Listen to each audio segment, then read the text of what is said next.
So the prep of the month is kits and kit building. And today I want to talk about building fire kits. Everybody likes to build a fire kit. I love to build fire kits. The fact is, we didn't build a lot of fires in the Marine Corps.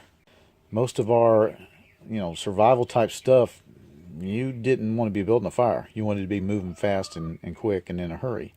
So fire kits, in my thinking, have always been kind of I'm lost, I'm not running away from anybody, something bad happened, going to have to spend the night in the woods, I need to get dry because somehow I got wet and it's cold, that kind of stuff. So in my fire kit, I want only two things, and that is the fire making device, the ignition source, and then the fuel to get it started. So let's talk about those two things. Those are the only two things I really want to take with me for a fire kit, because I'm going to try to keep this thing as small and simple as possible. So, ignition source. We've got everything from your ferro rods and magnesium fuels. I got 3 different types right here. And they're cool. They're good. They work. You can get really expensive ones. A lot of people like those really big ones. I don't care for that. This is a cheap one that they used to issue in the Marine Corps. You can buy it now, all kind of places. And it's got that magnesium bar, and then it's got the ferro rod glued onto that and a piece of hacksaw. I think that works just as well as these fancy little ones that look like pins and stuff like that. And then you've got the kind that I was issued in the Marine Corps, came in our, well, we didn't issue these normally. These were survival kits that we got when we were doing that kind of training. And then you got matches, good old tried and true matches. And then you've got lighters. And the lightest thing you could possibly carry is some steel wool. And I think everybody knows that you can use steel wool with a battery and create a fire that way. And that, if you're carrying a flashlight with a battery already, that's pretty good for weight. Now, which do I prefer? Lighter. A lighter. Nothing sexy about it, just a disposable lighter. And they make them even smaller than this. But a lighter is fairly dependable. The fuel lasts quite a long time. They're easy to find in the stores.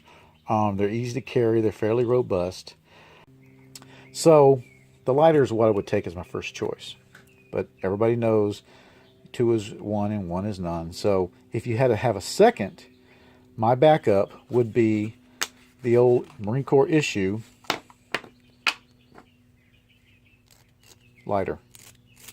And this is basically the same thing as that. It's a piece of flint, and well, it's kind of a mix between a lighter and a flint and steel, isn't it?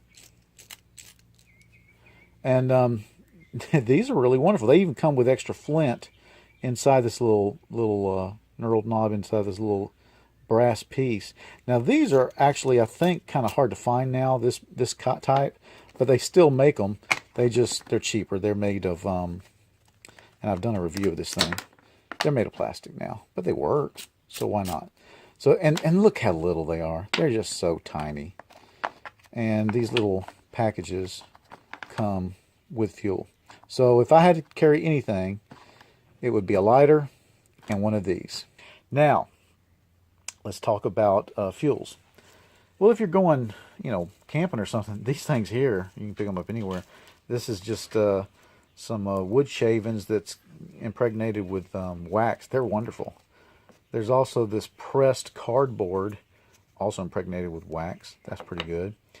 You can go candles. This is that wet fire or whatever that they sell. This is something I made. This is just a piece of cotton rope, and it's been soaked in wax also, and it actually makes a fairly good torch. You can actually hold this and it'll burn for a long time. Same with this. This is those tiki torch things, and it's pretty much the same thing. They're great, but the thing I like is this right here. Same thing as this right here. It's the stuff that comes in these little fire starter kits, and it's just cotton with, I guess, some wax lightly impregnated. And what you do is you pull it all apart and make a little fluffy bunny. I remember a survival instructor one time talking about that. Make your fluffy bunny, and that'll burn real good and get your wood going. So those are the the two choices I would make out of ignition source and out of fuel. And if that's the two choices, then I can really get my package small to make my fire starting kit really, really small.